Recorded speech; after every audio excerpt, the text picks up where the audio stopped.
If you want to replace your headlights on a 1997 through 1999 Cadillac, you're going to want to take the plastic trim piece off above the lights, and then you're going to want to loosen up the bolts here, down here, and then there's going to be two more behind the corner light.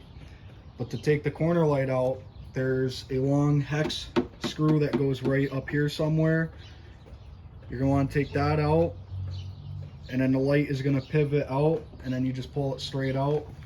You see, where's like that. You can see mine's broken, but you have these little hooks that will lock into the plastic housing, and then once that's out, you get those 4 bolts out.